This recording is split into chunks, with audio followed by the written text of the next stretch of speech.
Primeiro, muito obrigado, Osmar, obrigado assim, a vocês que estão aqui convidar a gente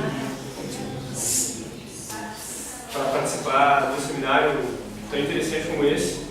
E assim, acho até bom que a gente tenha essa discussão um pouco antes de eu começar, o Osmar mesmo falava um pouco antes aqui dos bastidores, para a gente inverter um pouco a ordem, porque para mim ficou claro uma coisa assim nessa discussão.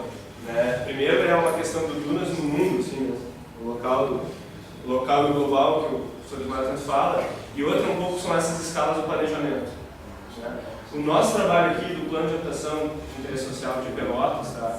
Ele é justamente um trabalho de planejamento. Tá? O que quer dizer isso? Quer dizer que não resolve nada, mas resolve tudo. Ou pode. Né? Então assim, não resolve nada por quê? Porque não acaba em casa, tá? Fulano, ciclano, beltrano. Ninguém sai do isso, né? Plano com a sua casinha na mão. Mas por outro lado, essas questões de que não tem o papel para o terreno, não tem a condição econômica de encaminhar o projeto, falta a gestão administrativa da prefeitura, não tem quem toque, são o tipo de coisa que o plano, a princípio, se propõe a resolver. Digo a princípio por quê? Porque a gente vai ver aqui na apresentação geral que tem diagnóstico. Mas o encaminhamento das ações que são sugeridas no plano depende do gestor público, né, da prefeitura colocar adiante. Mas assim, essa questão assim, de circulação, por exemplo, é muito presente no Brasil inteiro. E eu acompanhei, a gente trabalhou, a nossa empresa, que é a CTC, tá? A gente acompanhou implementando tantos projetos do PAC, como urbanização de assentamentos precários, como praça do PAC em outras cidades aqui do estado. E vê assim, aqui depende muito de uma antecipação do problema. Se tu for deixar para resolver na hora a questão da terra, do título, tu não vai dar tempo. Não vai dar tempo. O cartório não registra, o juiz não verba, enfim, toda uma questão não vai dar tempo. Agora, se planejar, se tomar medidas antes de surgir o problema, a gente tem como pelo menos diminuir esse tipo de coisa, né? Que o único cenário possível é aquele. Se a gente planejar, a gente começa a abrir outros cenários possíveis, e é nisso que a gente, eu sou arquiteto, tá? Eu acredito nisso. Acredito que o trabalho nosso de planejamento pode ajudar a solucionar esse tipo de problema, que de repente uma comunidade que tem uma baita estrutura, que tem uma baita trabalho andando, não consegue escolher que verba que vem e que não vem. O governo federal também não tem condições, não tem confiança das prefeituras de saber que se ele deixar um recurso em aberto, as prefeituras vão conseguir dar conta. Então o que ele faz? Ele faz um modelo fechado e chega como um carimbo aqui, né? Por quê? Porque ele vê assim, olha, a prefeitura brasileira, em geral, não tem condição de fazer um projeto desse. Pelotas talvez teria, porque tem técnicos aqui, inclusive, né, capacitados para isso. Mas a maioria não tem. Então o governo federal tem essa mão de ferro, né? Esse peso agora de implantar o projeto é assim, galera. Ou é ou não é. Ou tu quer esse projeto ou tá fora. Então assim, eu acredito que o planejamento a gente tem condições de amaciar um pouquinho essa relação e trabalhar um pouquinho isso com mais calma, com mais tempo e evitar que as coisas sejam assim, de uma única maneira. Eu vou tentar ser rápido, mas o tema é um pouco longo, assim, eu tentei fazer um resumo e ser um pouco didático. Assim. Primeiro falar por que a gente tem que fazer um plano, né? Pode passando assim. Por essas condições, né, de moradia. Vai passando, são várias fotos, algumas favelas, outros conjuntos habitacionais aqui. Pelotas é famoso pelos PAR e pelos COABs, né, tem uma quantidade de conjuntos desse tipo, que são massificados, são planejamentos também muitas vezes de cima para baixo. Habitações em área de risco, vai passando. Grandes favelas densas, assim, que não é o caso de Pelotas, tem uma condição diferente. Os cortiços, que algumas quadras aqui já têm uma característica de deterioração, poderia ter um trabalho já de melhoria. E isso tudo vem assim, um grande período de falta de investimento, de falta de política pública, né? Um investimento tímido, que começa a mudar um pouquinho lá em 2001, quando a gente se propõe a fazer o Estatuto das Cidades. Que a primeira coisa é assumir um direito da Constituição Brasileira de 88, que é o seguinte: o cidadão tem direito à moradia. Né? O Estatuto vai dizer algo mais, vai dizer que o cidadão tem direito à cidade. Né? Então ele amplia isso e diz assim, que é um direito do Estado prover cidade para os seus habitantes.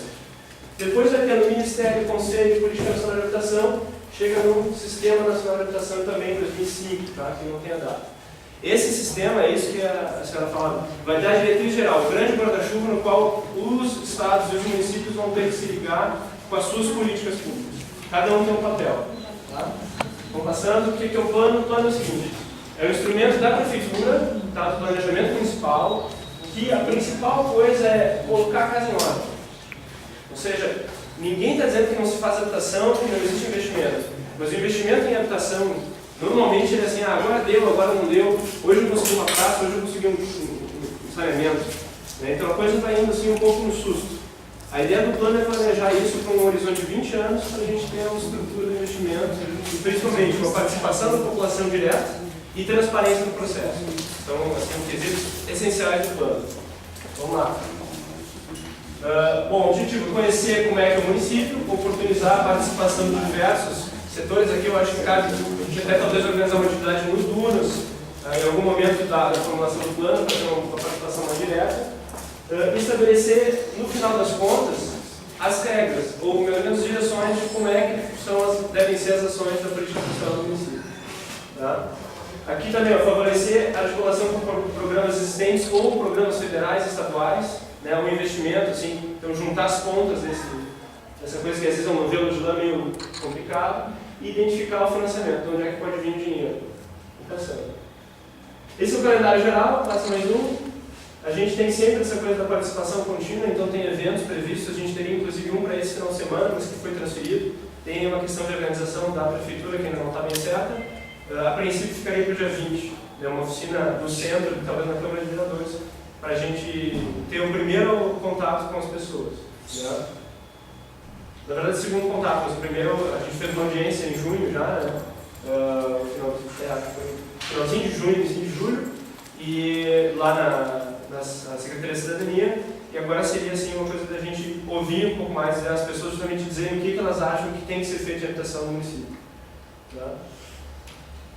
Como é que é organizado isso? Coordenação da Secretaria de Habitação do município, tá? Na verdade tem um grupo gestor que tem inclusive o pessoal do UGP, tem outras entidades do município, mas tem uma equipe técnica de consultoria que eu represento hoje aqui, que está formada tanto por pessoas daqui de Pelotas como de Porto Alegre, que é onde fica a nossa empresa. Tá? Então, por exemplo, a gente tem uma interdisciplinaridade na nossa atuação, inclui advogado, economista, socióloga, se precisa a gente chama bióloga, enfim, agrônomo, dependendo da necessidade, então tem essa facilidade. Temos o Otávio, que inclusive está aqui trabalhando com o pessoal da Católica, que saiu agora há pouco, está começando a dar aula ali, também hoje ele está participando de uma seleção federal, então hoje está aqui com vocês. Mas ele é o nosso, vamos dizer, coordenador local, ele é o contato, né, mais nossa frente aqui em Pelotas. Mas de qualquer modo a gente vai estar vindo aqui bastante, assim. Só para entender que esse é um trabalho que de um lado a prefeitura coordena e faz o controle do tempo e organiza e aprova o nosso trabalho, que prestamos um serviço para o município, tá? Através de uma contratação ilicitada, tudo. Não é assim, nada por baixo dos panos, isso é tudo bem público. Bom, as pessoas, pode passar. Nós pensamos em estratégia de levar a sério essa coisa da participação, então a gente separou em dois grandes temas. Tá? O primeiro, presencial, que são essas oficinas de construção coletiva, que a gente já propôs 4, talvez fiquem só 2, mas que são momentos em que a gente ouve a comunidade. Né? Depois as audiências, que são momentos que a gente apresenta o nosso trabalho para a comunidade tem que dizer se está certo ou não, se tem algum erro, dar uma ajustada. E, paralelo a isso, a gente já fez algumas visitas a alguns bairros aqui da cidade, vamos continuar fazendo outros. E nos expusemos também a fazer, às vezes, um trabalho mais direto, assim, com grupos específicos, como aqui no Dunas, de vir aqui ouvir a comunidade, fazer um levantamento, entrevistar a liderança, aplicar um questionário. Depois disso, tem toda uma série de instrumentos que a gente está testando, a gente está começando a implementar, mais virtuais, e que eu acho que a gente também tem um know-how aqui super avançado do Dunas, que a gente pode se basear nisso, em que a gente está querendo levar justamente a participação, quer dizer, para o mundo inteiro. Né? Qualquer um pode ver o plano de Pelotas através desses canais. Qualquer pessoa de qualquer condição, a gente pretende até prover um acesso a isso, de repente, para quem não tem computador e tal. Nos eventos, a gente pretende prover um pouco esse acesso, para ter, vamos dizer, uma união do conhecimento e um diálogo mais cotidiano, né, da equipe com a população, principalmente com as lideranças que estão aqui também. Bom, tá lá, cada um desses 4, não vou entrar em detalhes, mas cada um desses 4 tem um detalhe, assim, tem uma função. Né? E ao longo do plano, então, tem aqui os eventos que estão previstos. Esse calendário a gente vai ter que aprovar ainda com a prefeitura, é uma coisa que está um pouco bem aberta. Tá?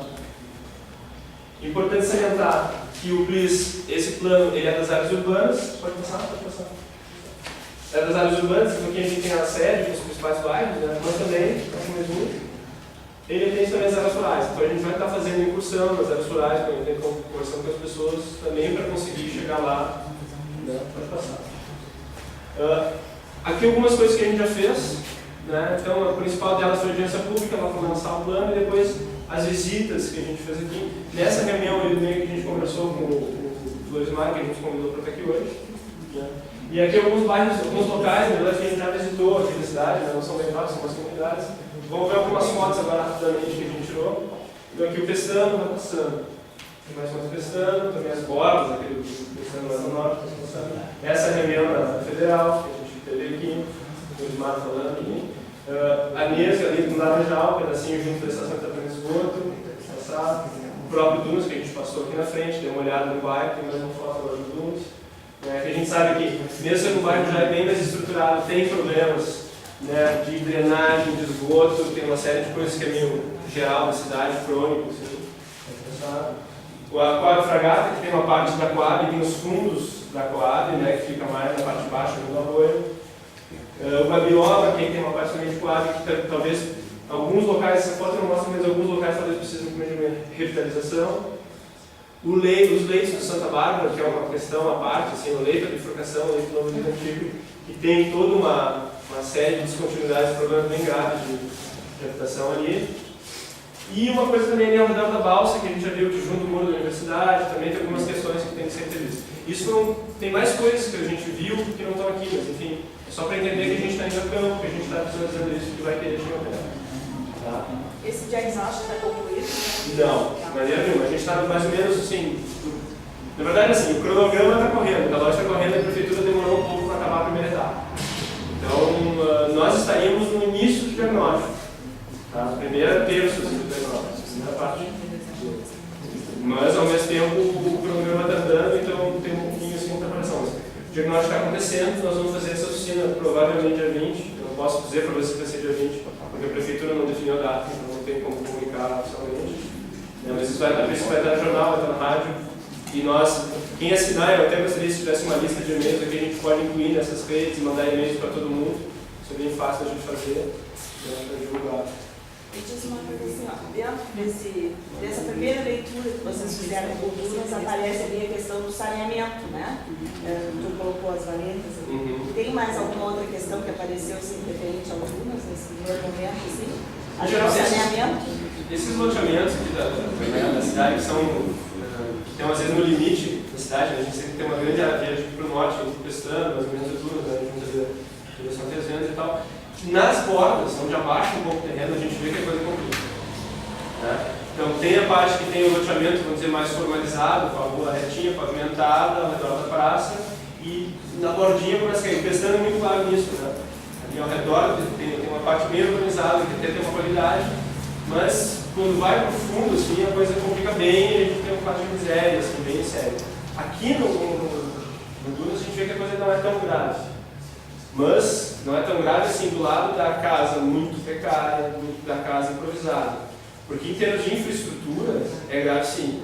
E aí o problema talvez seja assim, é tanta área, tanta rua que não tem saneamento, tanta rua que não tem drenagem, que aí o problema é mais pelo tamanho do que por ser uma solução complicada. Né? A solução é simples, basicamente, mas ela é cara e complicada de implantar. Isso é um problema de Pelotas, assim, em geral. O município inteiro, fora do centrinho ali, quase todo assim, todo Fragata tem um baita problema de drenagem e tem muitas áreas assim ao redor ali, dos arroios, das baixadas que começa a ficar muito complicado. Eu diria assim, ainda não temos assim, esse ou aquele caso preciso, né, que a gente está fazendo levantamento e essa foi uma primeira passada, a gente passou 2 dias aqui direto, mas é muito rápido, assim, conhecer toda a cidade, toda essa parte da sede. Mas eu não tenho um problema só assim, para te dizer que além desse da infraestrutura. E os recursos